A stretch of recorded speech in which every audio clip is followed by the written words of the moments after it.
Olá, meus alunos. Nós retomamos agora o conteúdo das nossas disciplinas e vamos trabalhar aquilo que eu propus lá na Meta 1, que você já deve ter observado no portal do aluno.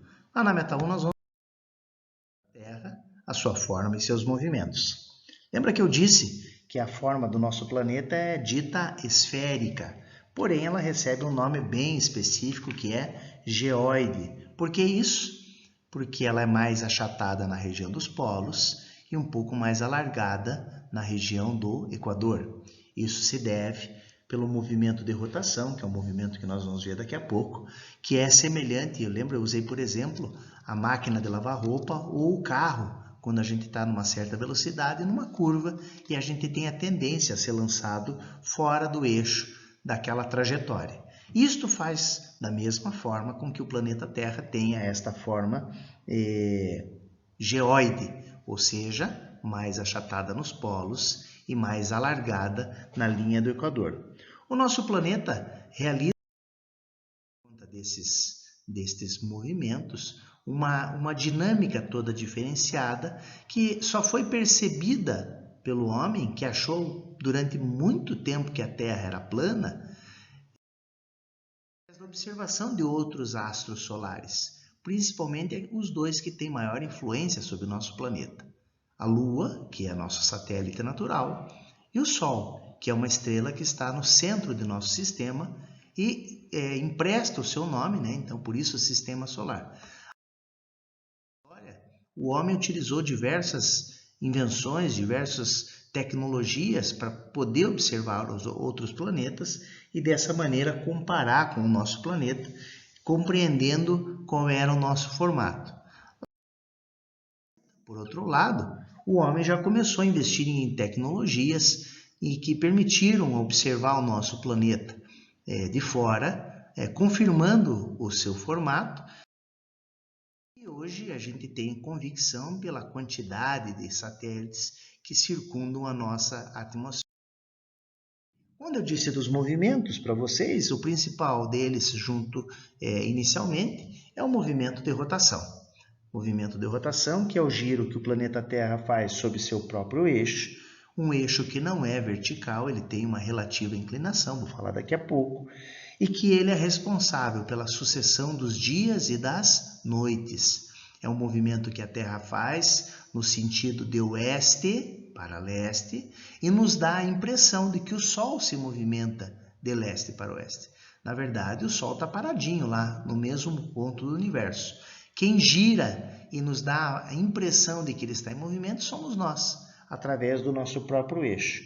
Isto faz com que o Sol ilumine diferentemente as diversas partes do planeta, num movimento que tem a duração aproximada de 24 horas. É uma convenção, não são exatos 24 horas, nós já vimos isso, mas facilita toda a contagem do tempo.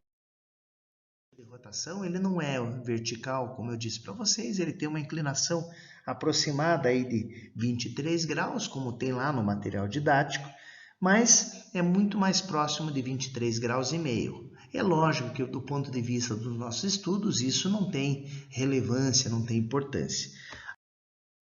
O movimento que a Terra executa durante a sua trajetória no universo é estando em volta do Sol, num movimento elíptico, né? Ou seja, tem horas que ele está um pouquinho mais perto, e outras horas um pouquinho mais longe do Sol. E isso faz com que nós tenhamos, neste movimento, aliado ao ângulo de inclinação da Terra, lembram-se lá de 23 graus do movimento de rotação? A sucessão de um fenômeno que são as estações do ano. Este movimento, que é elíptico, né? Hora mais próximo, hora mais distante, tem posicionamentos, né? De que se sucederão por as estações do ano. Por isso nós temos ali, ó, da direita para a esquerda, o inverno, o outono, o verão e a primavera. Ou vou da esquerda para a direita, primavera, verão, outono e inverno. Esta sucessão das estações do ano acontece em decorrência do movimento de translação, aliado ao eixo de inclinação do movimento de rotação.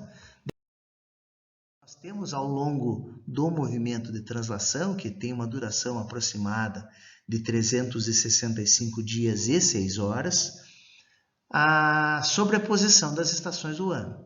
Antes de falar das estações do ano, eu quero falar sobre o período de duração do movimento de translação, né, dos 365 dias e 6 horas. Lembra que essas 6 horas, a cada 4 anos, a gente junta, né, e faz um dia a mais. 4 vezes 6, 24 horas. Este ano que tem um dia a mais, a gente chama de ano bissexto.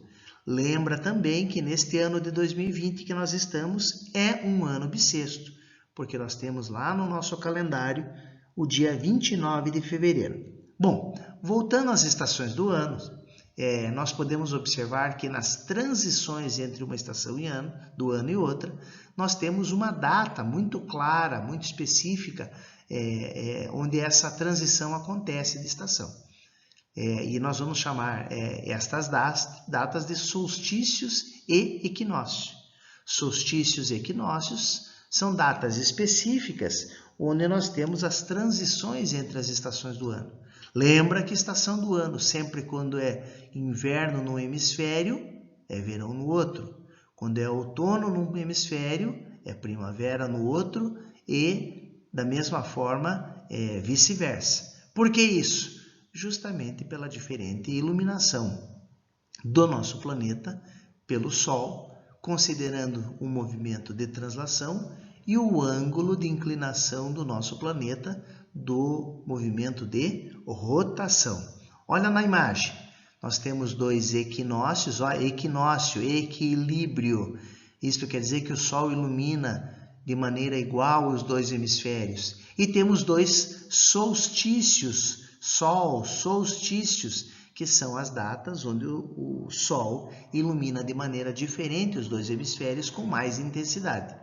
Por isso nós temos os equinócios de 21 de março e 22 de setembro, ou 23, e temos os solstícios de 21 de junho e 21 de dezembro. Lembra que em dezembro, aqui no hemisfério sul, dia 21, está começando o verão. Consequentemente, lá no hemisfério norte está começando o inverno. Aqui, no hemisfério sul, no dia 21 de junho, está começando o inverno. Lá é o contrário. Aqui, setembro, pessoal, é a época da primavera, hemisfério sul. Lá no hemisfério norte, nós teremos o outono. As estações do ano se invertem entre os dois hemisférios e isto nós comentamos lá na... Disso, a iluminação diferente do Sol na superfície do nosso planeta, aliada ao eixo de inclinação da Terra durante o movimento de rotação, permite nós dividirmos o nosso planeta em zonas climáticas.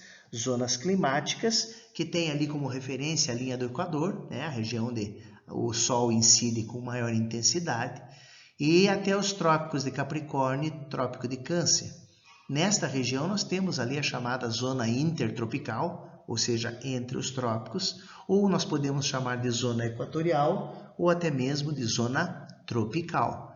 Se nós olharmos ali do Trópico de Capricórnio em direção ao Círculo Antártico e do Trópico de Câncer em direção ao Círculo Ártico, nós temos a chamada zona temperada. É uma zona em que o Sol não tem tanta intensidade, mas ainda incide de uma maneira satisfatória. Olha lá, entre o Trópico de Câncer e o Círculo Polar Ártico e o Trópico de Capricórnio e o Círculo Polar Antártico. Já lá, na região extrema do nosso globo, nos polos, nós temos as chamadas zonas polares, por conta da incidência dos raios solares que são muito menores. Lembram que eu falei para vocês? É nestas regiões que nós temos dias de aproximadamente 6 meses e noites também de aproximadamente 6 meses. Visão das zonas tropicais, quando a gente abre o globo, né, o mapa mundi, a gente permite observar, olha lá, o Círculo Polar Ártico, o Círculo Polar Antártico, os trópicos de Câncer e de Capricórnio e a linha do Equador, fazendo a divisão, olha lá, no lado direito da imagem, da zona tropical. Lembra que na outra imagem era intertropical, e eu posso também chamar de equatorial. as zonas temperadas sul e zona temperada norte, e a zona glacial antártica e a zona glacial ártica. Dito isso, meus queridos, nós encerramos o nosso conteúdo da Meta 1. Lembre-se que eu indiquei lá no material proposto no portal do aluno um vídeo que você pode assistir, ele é bastante interessante e bastante ilustrativo. E se você tiver qualquer dúvida, vem aqui no Iônica e me pergunta. Até a próxima!